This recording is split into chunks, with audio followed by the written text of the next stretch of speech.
Friends అందరికీ నమస్తే అండి. This is Pavan jobs at in Telugu. NTPC ఎగ్జామ్స్లో భాగంగా ఈరోజు డేట్ వచ్చేసి 9th జూన్ అనమాట. సో మనకు మార్నింగ్ షిఫ్ట్ అంటే షిఫ్ట్ 1లో జరిగినటువంటి క్వశ్చన్స్ గురించి అయితే ప్రజెంట్ మనము డిస్కషన్ అయితే చేద్దాము.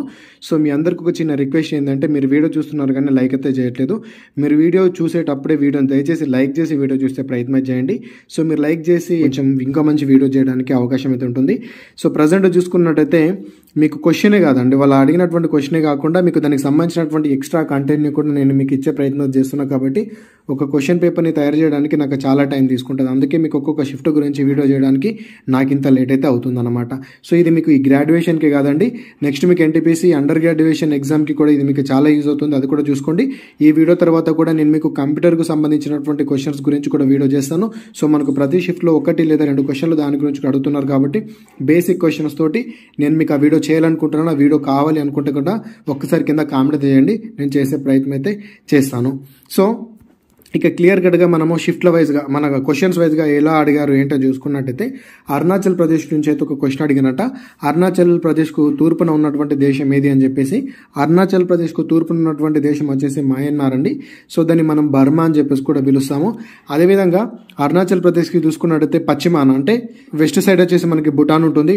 అదేవిధంగా నార్త్ సైడ్ వచ్చేసి చైనా ఉంటుంది. సౌత్ సైడ్ వచ్చేసి అస్సాం అయితే ప్రజెంట్ దీనికి సరిహద్దులుగా అయితే ఉన్నాయి. అదేవిధంగా నెక్స్ట్ చూసుకున్నట్టయితే the distance between the page margins and the text boundaries is called. ఇది మనకు distance between the page margins అంట. అదేవిధంగా ద టెక్స్ట్ బౌండరీస్ని ఏమని పిలుస్తారు అని చెప్పేసి క్వశ్చన్ అయితే అడిగారు. సో దీనికి చూసుకున్నట్లయితే మనకు ఇండెంట్ లేదా ఇండెంటేషన్ అని చెప్పేసి పిలుస్తాం అనమాట. మనకు కంప్యూటర్కి సంబంధించినటువంటి క్వశ్చన్స్ ఖచ్చితంగా పడుతుంది ప్రతి షిఫ్ట్లో. సో చూసుకోండి. అదేవిధంగా నెక్స్ట్ చూసుకున్నట్లయితే వరల్డ్ హెల్త్ ఆర్గనైజేషన్ అంటే ప్రపంచ ఆరోగ్య సంస్థ ఇటీవల ఏ దేశాన్ని అంధత్వానికి కారణమయ్యే ఒంకోసెర్సియాసిస్ నుండి విముక్తి పొందిన మొదటి ఆఫ్రికన్ దేశంగా ప్రకటించింది. సో ఈ మధ్యనే వాళ్ళు అక్కడ ఒంకోసెర్సియాసిస్ అనే ఒక అంధత్వానికి కారణమైనటువంటి వ్యాధి ఉంది. దాన్ని మనం నది అంధత్వం అని చెప్పేసి కూడా పిలవడం అయితే జరుగుతుంది. అంటే రివర్ బ్లైండ్నెస్ అని చెప్పేసి కూడా అంటాం దాన్ని. సో రీసెంట్గా చూసుకున్నట్టయితే నైజీరియాని అయితే ప్రకటించడం అయితే జరిగిందనమాట. ఇది కొంచెం మనకి ఈరోజు అడిగినటువంటి క్వశ్చన్ రానున్న షిఫ్ట్లలో కూడా మనకు అడగడానికి ఆస్కారం అయితే ఉంటుంది. నెక్స్ట్ క్వశ్చన్ చూసుకున్నట్టయితే సునీతా విలియమ్స్ గురించి అయితే మనకి క్వశ్చన్ అడిగారనమాట. ఈ సునీతా విలియమ్స్ గారు ఎన్ని రోజుల తర్వాత అంతరిక్షం నుంచి భూమికి తిరిగి వచ్చారు అని చెప్పేసి క్వశ్చన్ అండి. సో ఆన్సర్ కనుక చూసుకున్నట్టయితే 286 రోజులు అంతరిక్షంలో గడిపిన తర్వాత మార్చి 18, 2025 తేదీన వీళ్ళు భూమికి అయితే తిరిగి అయితే వచ్చిండ్రు. అయితే మొదట్లో చూసుకున్నట్టయితే 8 రోజులలో వీళ్ళు తిరిగి రావాల్సి ఉంటుంది.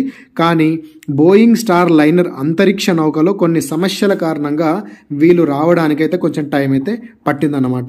సో అత్యధికంగా 286 రోజులు అయితే పట్టింది. అదేవిధంగా డివిడికి సంబంధించినటువంటి question, what is the laser frequency of DVD?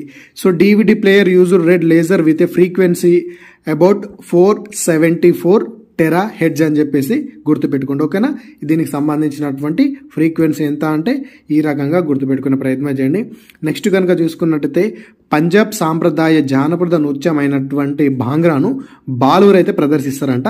అయితే మరి బాలికలు తరచుగా ఏ నృత్యాన్ని ప్రదర్శిస్తారు అని చెప్పేసి క్వశ్చన్. ఇక్కడ క్వశ్చన్లోనే మీకు ఒక హింట్ కూడా ఉంది. సో పంజాబ్కు సంబంధించినటువంటి జానపద నృత్యం ఏంటి? బాంగ్రా గుర్తుపెట్టుకోండి. ఓకేనా? బాంగ్రా మీకు రేపటి అడగచ్చు. Bhangra folk dance related to which state అని అంటే పంజాబ్ అని చెప్పేసి గుర్తుపెట్టుకోండి.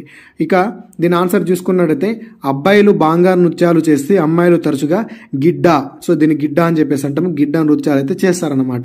సో బాంగ్రా పురుషుల ఆధిపత్య నృత్యం అయితే ఈ యొక్క గిడ్డా స్త్రీ ఆధిపత్య నృత్యం అని చెప్పేసి గుర్తుపెట్టుకోండి. ముఖ్యంగా ఈ యొక్క గిడ్డా డాన్స్ని వివాహాలు కానీ ఇతర వేడుకలలో ఈ మహిళలు అయితే దీన్ని ప్రదర్శిస్తారు, గుర్తుపెట్టుకోండి.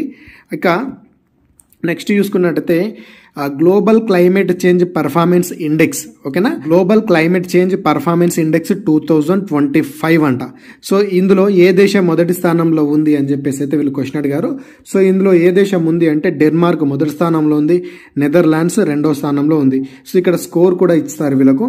ఇక డెన్మార్క్ వచ్చేసి 78.37, నెదర్లాండ్కి వచ్చేసి 69.6 ఈ యొక్క పర్సంటేజ్ అయితే ఉంది. అదేవిధంగా మరి దీనిలో మన ఇండియా కనుక చూసుకున్నట్టయితే global climate change performance index మన ఇండియా 10వ స్థానంలో ఉందండి. మనకు వచ్చినటువంటి స్కోర్ ఎంత అంటే 67.99 ఈ యొక్క స్కోర్ మనకు రావడం అయితే జరిగిందనమాట. ఇక నెక్స్ట్ చూసుకున్నట్లయితే భారత సైన్యం మరియు సింగపూర్ సాయుధ దళాల మధ్య ద్వైపాక్షిక విన్యాసం అయినటువంటి అగ్ని వారియర్ 2024 ఉమ్మడి సైనిక విన్యాసం యొక్క 13వ ఎడిషన్ ఎక్కడ జరిగింది అని చెప్పేసి క్వశ్చన్ అన్నమాట. ఒకటి గుర్తుపెట్టుకోండి, అగ్ని వారియర్ సైనిక విన్యాసం ఏ ఏ దేశాల మధ్య జరుగుతుంది అంటే భారత సైన్యం అదేవిధంగా సింగపూర్ అని చెప్పేసి గుర్తుపెట్టుకోండి. భారత్ అదేవిధంగా సింగపూర్ మధ్యలో జరిగేటటువంటి మనకు సైనిక విన్యాసం వచ్చేసి అగ్ని వారియర్స్ అనమాట. ఈ యొక్క 2024లో భాగంగా 13వ ఎడిషన్ ఎక్కడ జరిగింది అని చెప్పేసి క్వశ్చన్ అన్నమాట. సో మరి 13వ ఎడిషన్ ఎక్కడ జరిగింది చూసుకున్నట్లయితే మహారాష్ట్రలో జరిగింది. నవంబర్ 20 నుంచి 30వ డేట్ వరకు అయితే ఈ యొక్క సైనిక విన్యాసం జరిగింది. మరి ఇది ఎక్కడ జరిగిందంటే మహారాష్ట్రలోని డియోలాలీలోని ఫీల్డ్ ఫైర్ రేంజ్ లో జరిగింది అనమాట. ఫీల్డ్ ఫైరింగ్ రేంజ్ లో ఇదైతే జరిగింది. ఇది 3 రోజుల పాటు అయితే జరిగినటువంటి వ్యాయామం అండి. ఇది సింగపూర్ అదే విధంగా ఇండియా యొక్క సైన్యాల మధ్య అయితే జరిగింది అని చెప్పేసి అయితే గుర్తుపెట్టుకోండి. ఇక నెక్స్ట్ క్వశ్చన్ చూసుకున్నట్లయితే 1784లో బ్రిటిష్ దోపిడీకి వ్యతిరేకంగా మొదటి గిరిజన తిరుగుబాటుకు నాయకత్వం వహించింది ఎవరు? సో నేను ఇక్కడ తెలుగులో క్వశ్చన్ చెప్తున్నా, మరి ఇంగ్లీష్లో చెప్తలేనని చెప్పేసి ఏమనుకోకండి. ఇంగ్లీష్లో కూడా ఎక్స్ప్లెయిన్ చేస్తాను. కాకపోతే ఏంటంటే మెజారిటీ ఆఫ్ ద పీపుల్ మనకు తెలుగు వాళ్ళు ఉంటారు కాబట్టి ఇంగ్లీష్ వాళ్ళని దృష్టిలో ఉంచుకొని కూడా నేను ఇంగ్లీష్కు సంబంధించినటువంటి బిట్ని కూడా నేను ఇక్కడ రాసి పెడుతున్నా. సో అది కూడా కొంచెం అబ్జర్వ్ చేయండి. ఒకరు ఎక్స్ప్లెయిన్ చేయకపోయినా కూడా మీరైతే చూసుకునే ప్రయత్నం అయితే చేయండి. ఇక చూసుకున్నట్టయితే దీనికి గిరిజన తిరుగుబాటుకు నాయకత్వం వహించింది ఎవరు అంటే తిల్కా మాంగి, ఓకేనా, తిల్కా మాంజీ అనేటటువంటి పర్సన్ అన్నమాట. అది ఒక బ్రిటిష్ దోపిడీకి వ్యతిరేకంగా మొట్టమొదటిసారిగా గిరిజన తిరుగుబాటు 1784లో అయితే జరుగుతుంది. సో తన పేరేంటి అంటే తిల్కా మాంజీ ఈ యొక్క నాయకత్వం మీద వహిస్తారు. అయితే ఈయన సంతాల్ కమ్యూనిటీకి నాయకుడిగా ప్రసిద్ధి చెందాడంట. సంతాల్ కమ్యూనిటీకి నాయకుడిగా అయితే పనిచేసిండు. బ్రిటిష్ వారికి వ్యతిరేకంగా ఆయుధాలు చేపట్టినటువంటి మొట్టమొదటి గిరిజనుడు ఎవరు అంటే ఈ తిల్కా మాంగి అని చెప్పేసి అయితే గుర్తుపెట్టుకోండి. అదేవిధంగా ఇంకో పాయింట్ ఏంటంటే భారతదేశంలో మొట్టమొదటి సాయుధ గిరిజన తిరుగుబాటు ఏమిటని అడిగినప్పుడు 1784లో జరిగిందని గుర్తుపెట్టుకోండి. అదేవిధంగా ఈ బాబా తిల్కా మాంజీ, ఈయన పేరు బాబా తిల్కా మాంజీ అన్నట్టు బ్రిటిష్ వారికి వ్యతిరేకంగా మొదటి గిరిజన తిరుగుబాటుకు నాయకత్వం వహించారు. దీనిని ఏమంటారంట పహారియా తిరుగుబాటు అని చెప్పేసి కూడా అంటారు. గుర్తుపెట్టుకోండి, పహారియా తిరుగుబాటు ఎప్పుడు జరిగింది అంటే కూడా 1784 అని చెప్పేసి కూడా గుర్తుపెట్టుకోండి. ఏ రకంగా మనం క్వశ్చన్ అడగచ్చు కాబట్టి దానికి సంబంధించినటువంటి పూర్వోత్తరాలన్నీ కూడా మనం తెలుసుకుని ముందే ఉంటే వాడి ఎగ్జామ్లో ఎలా అడిగినా కూడా మనం దానికి స్కోర్ చేయడానికి అవకాశం అయితే ఉంటుంది. ఓకేనా. అదేవిధంగా నెక్స్ట్ క్వశ్చన్ చూసుకున్నట్టయితే క్రింది వారిలో ఎవరు పోషణ్ అభియాన్కు నిధులు సమకూరుస్తున్నారు? సో ఇది ఇక్కడ చూసుకున్నట్టయితే మనకి పోషణ్ అభియాన్ అనేటటువంటి ఒక కార్యక్రమం అయితే ఉందండి, ఒక స్కీమ్ ఉంది మన ఇండియాలో.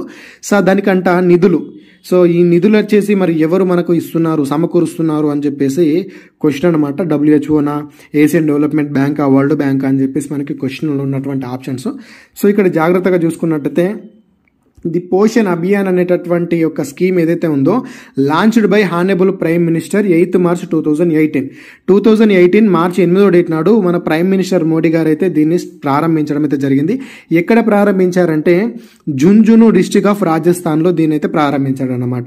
సో మరి దీని యొక్క ఏం ఏంటి అని చూసుకున్నట్టయితే ది నేమ్ ఆఫ్ క్యాంపెయిన్ యొక్క లక్షణం ఏంటి అంటే కౌమార దశలో ఉన్నటువంటి బాలికలు, గర్భిణీ స్త్రీలు, పాలిచ్చే తల్లులు, అదేవిధంగా 0 నుంచి 6 సంవత్సరాల వయసు గల పిల్లలకు పోషకాహారాన్ని అందించడం. సో దీనికోసము ఈ యొక్క క్యాంపెయినింగ్ అయితే రన్ అయితే అవుతుందన్నమాట. అయితే దీనికి గనక చూసుకున్నట్టయితే ఈ యొక్క ప్రపంచ బ్యాంకు పోషకాహార ప్రచారానికి మద్దతు ఇవ్వడానికి ఆర్థిక మరియు సాంకేతిక సహాయాన్ని అందించింది, ముఖ్యంగా 2018 మరియు 2022 మధ్యలో. ఓకేనా. సో దీనికి ఆన్సర్ ఏంటి అంటే ప్రపంచ బ్యాంకు అని చెప్పేసి గుర్తుపెట్టుకోండి. ఓకేనా. సో ఎప్పుడు ప్రారంభమైంది, ఎవరు ప్రారంభం చేశారని చెప్పేసి మీకు మొత్తం చెప్పాను, బట్ ఎవరు అన్నప్పుడు కూడా దాన్ని కూడా క్లియర్ కట్గా అయితే తెలుసుకోండి. నెక్స్ట్ క్వశ్చన్ చూసుకున్నట్టయితే 2024లో లార్డ్ బిర్సా ముండా 150వ జయంతి సందర్భంగా ఏ ప్రత్యేక దినోత్సవాన్ని నిర్వహించారు? లార్డ్ బిర్సా ముండా 150వ జయంతిని పురస్కరించుకొని నవంబర్ 15 ఎప్పుడంట నవంబర్ 15 దేశవ్యాప్తంగా గిరిజన గర్వ దినోత్సవాన్ని జరుపుకున్నారు. ఓకేనా. గిరిజన గర్వ దినోత్సవాన్ని అయితే జరుపుకున్నారట. సో దీన్ని ఏమంటారు ఇంగ్లీష్లో మనము ట్రైబల్ ప్రైడ్ డే అని చెప్పేసి గుర్తుపెట్టుకోండి. Tribal pride day was celebrated across the country 15th November చెప్పేసి అయితే గుర్తుపెట్టుకోండి. ఇక దీనికి సంబంధించి ఇంకొక పాయింట్ చూసుకున్నట్టయితే 2021లో మనకి ఆజాదీ కా అమృత్ మహోత్సవం అయితే జరుగుతుంది కదా. ఈ యొక్క అమృత మహోత్సవాల్లో సందర్భంగా ప్రతి సంవత్సరం నవంబర్ 15న గిరిజన గర్వ దినోత్సవాన్ని జరుపుకోవాలని భారత ప్రభుత్వం కూడా ప్రకటించింది. అదేవిధంగా ఇతని గురించి మరొక పాయింట్ చూసుకున్నట్టయితే ఇతను 1875లో నేటి జార్ఖండ్లోని కుంటి జిల్లాలోని ఉలిహాటు గ్రామంలో జన్మించాడు అనమాట. ఇతని చిన్ననాటి పేరు ఏంటి అంటే దౌడ్ ముండా. గుర్తుపెట్టుకోండి, దౌడ్ ముండా. సో ఇతనికి సంబంధించినటువంటి మీర్సా ముండా యొక్క చిన్నప్పటి పేరేంటి అని అడగచ్చు, అసలు పేరేంటి అని చెప్పేసి అడగచ్చు. కాబట్టి దౌడ్ ముండా గుర్తుపెట్టుకోండి. అతను ఎక్కడ పుట్టాడో కూడా ఇంపార్టెంట్ కాబట్టి ప్రతిది గుర్తుపెట్టుకోండి. అదేవిధంగా వీరు ఛోటా నాగ్పూర్ పీఠభూమి ప్రాంతంలోని ముండా తెగకు చెందినవారు. ఏ తెగకు చెందినవారు అంటే ముండా తెగకు చెందినవారు అని చెప్పేసి గుర్తుపెట్టుకోండి. సో ఇది కూడా ఇంపార్టెంటే. ఇక జాతీయ కుటుంబ సర్వే 5 2019-21 ప్రకారము భారతదేశంలో సంతానోత్పత్తి రేటు, ఓకేనా, టోటల్ ఫెర్టిలిటీ రేటు ఎంత? ఆరోగ్య సర్వే 5 2019-21 ప్రకారం అంట. సో ఎంత అంటే మనకు ఇక fertility rate 2.0. This is below the replacement level of 2.1. So అనుకున్నది 2.1, కాకపోతే మనకున్నది ఎంత అంటే దీని ప్రకారము 2.0 అని చెప్పేసి గుర్తుపెట్టుకోండి. కరెక్ట్ ఆన్సర్ వచ్చేసి 2.0. ఇక నెక్స్ట్ క్వశ్చన్ కనుక చూసుకున్నట్టయితే ఒక కొత్త భూభాగం ఒక దేశంలో చేరినప్పుడు, ఒక కొత్త భూభాగం అంటే ఒక దేశంలో చేరినప్పుడు ఆ దేశానికి జోడించబడుతున్నప్పుడు దాని పౌరసత్వం గురించి ఎవరు పట్టించుకుంటారు? ఇప్పుడు కొత్త భూమి అనేది ఒక కొత్త భూభాగం, ఫర్ ఎగ్జాంపుల్ మన భారతదేశంతో జత చేరింది అనుకుందాం. మన భారతదేశంలో కలిసిందంటే అది ఒక కొత్త రాష్ట్రం అన్నట్టే. ఆ కొత్త రాష్ట్రానికి సంబంధించినటువంటి పౌరసత్వం అది ఎవరు చూసుకుంటారని చూసుకున్నట్టయితే అది దీనికి సంబంధించినటువంటి క్వశ్చన్. సో ఎవరు చూసుకుంటారంటే when a territory joins a country the central government or relevant authority responsible for citizenship. ఓకేనా. సో ఎవరంట? గవర్నమెంట్ లేదా దానికి సంబంధించినటువంటి రిలవెంట్ అథారిటీ దీనికి సంబంధించినటువంటి చర్యలు తీసుకొని దాన్ని అయితే చూసుకుంటారు. సో దీనికి ఆన్సర్ కనుక చూసుకున్నట్టయితే government are the relevant authority అని చెప్పేసి గుర్తుపెట్టుకోండి.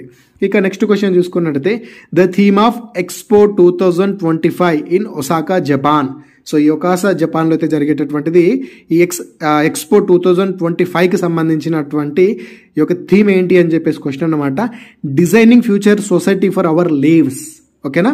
తెలుగులో ఏమంటామంటే మన జీవితాల కోసం భవిష్యత్తు సమాజాన్ని రూపొందించడం అని చెప్పేసి అయితే గుర్తుపెట్టుకోండి. అడగచ్చు మీకు నెక్స్ట్ ఉన్నటువంటి షిఫ్ట్లో కూడా.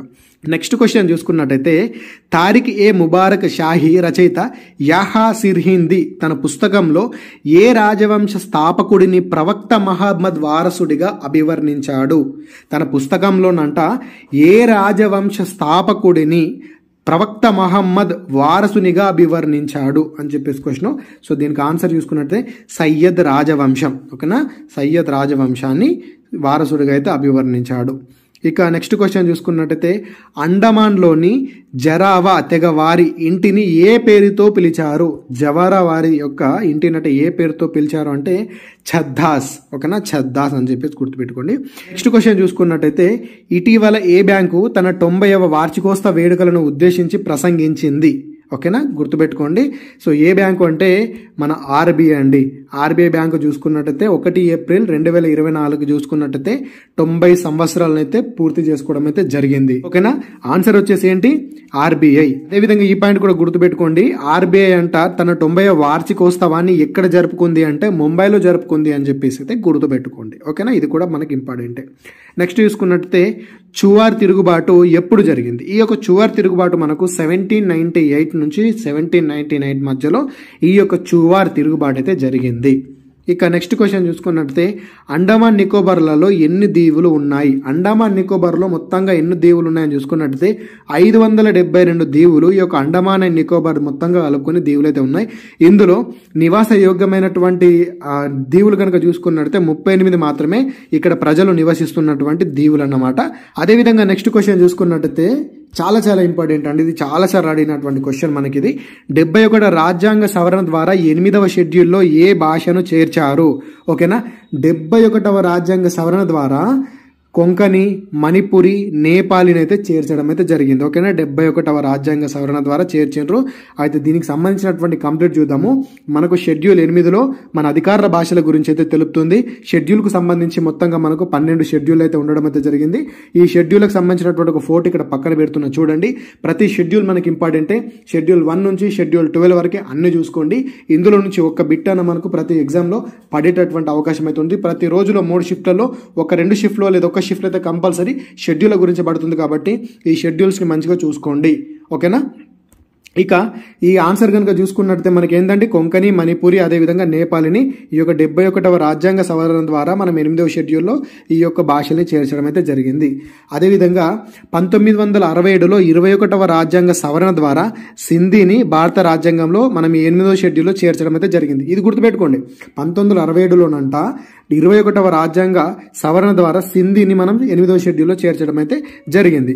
అదేవిధంగా 1992లో 71వ రాజ్యాంగ సవరణ ద్వారా కొంకణి, మణిపురి, అదేవిధంగా నేపాలిని అయితే మనం చేర్చడం అయితే జరిగింది. చూసారా, కొంకణి, మణిపురి, నేపాలి. ఈ యొక్క 70వ రాజ్యాంగ సవరణ ఎప్పుడు జరిగింది అంటే గుర్తుపెట్టుకోవాలా, 1992 అని చెప్పేసి గుర్తుపెట్టుకోండి. అదేవిధంగా 2003లో 92వ రాజ్యాంగ సవరణ ద్వారా మైథిలి, బోడో, సంతాలి, అదేవిధంగా డోగ్రి ఈ యొక్క భాషలను కూడా మనం ఈ యొక్క 8వ షెడ్యూల్లో చేర్చడం అయితే జరిగింది. ఇది గుర్తుపెట్టుకోవాలా. 1967లో 21వ రాజ్యాంగ సవరణ ద్వారా ఏమేం భాషలు, 1992 71వ రాజ్యాంగ సవరణ ద్వారా ఏమేం భాషలు, 2003లో 92వ రాజ్యాంగ సవరణ ద్వారా ఏమేం భాషలు అని చెప్పేసి గుర్తుపెట్టుకోండి. మరి మొత్తంగా అధికార భాషల గురించి తెలిపేటటువంటి షెడ్యూల్ ఏది అంటే 8వ షెడ్యూల్. మొత్తంగా మనకు అధికార భాషలు ఎన్ని ఉన్నాయంటే 22 అధికార భాషలు ఉండడం అయితే జరిగింది. సో మొదట్లో మనకి ఎన్ని ఉంటుండే, 14 ఉంటుండే. తర్వాత ఇవన్నీ చేర్చడం ద్వారా మనకు మొత్తంగా 22 అధికార భాషలు అయితే మనకు ఏర్పడడం అయితే జరిగిందన్నమాట. సో మొత్తంగా చూసుకుంటే ఈ యొక్క 8వ షెడ్యూల్ గురించి ఉన్నటువంటి సమాచారం ఇది. కాబట్టి ప్రతిదీ జాగ్రత్తగా చూసుకోండి. సో మొత్తంగా చూసుకుంటే మనకు వచ్చినటువంటి క్వశ్చన్స్ అన్నిటి గురించి నేను మీకు ఎక్స్ప్లెయిన్ అయితే చేశాను. నెక్స్ట్ షిఫ్ట్ 2, షిఫ్ట్ 3 కూడా నేను లేట్గా అయినా సరే నైట్ వరకు నా వీడియో చేసి పెట్టే ప్రయత్నం అయితే చేస్తాను. సో మీ అందరికీ ఒకటి రిక్వెస్ట్ ఏంటంటే వీడియోని లైక్ చేయండి. అదేవిధంగా కంప్యూటర్కి సంబంధించినటువంటి బేసిక్ క్వశ్చన్స్కి సంబంధించినటువంటి వీడియో చేస్తున్నాను. అదేవిధంగా లాస్ట్ 1 ఇయర్కి సంబంధించినటువంటి కరెంట్ అఫైర్ క్వశ్చన్స్ సంబంధించినటువంటి వీడియోస్ కూడా నేను గ్యాదర్ చేసుకుని మీకోసం అయితే చేస్తున్నాను. మీరు చేయాల్సిందల్లా ఒకటే, దయచేసి వీడియోని లైక్ చేసి అయితే చూసే ప్రయత్నం అయితే చేయండి. ఇదన్నమాట. మీరు ఇప్పుడు ప్రిపేర్ అయ్యే ఇవన్నీ కూడా మీకు నెక్స్ట్ వచ్చేటటువంటి అండర్ గ్రాడ్యుయేట్ ఎన్టీపీసీ ఎగ్జామ్లో కూడా యూజ్ అవుతుంది. కాబట్టి ప్రతి ఒక్క ఆస్పిరెంట్ కొంచెం చూసుకొని ప్రిపరేషన్ అయితే అవ్వండి. ఇదండి. Thanks for watching. అందరికీ ఆల్ ది బెస్ట్. జై భారత్.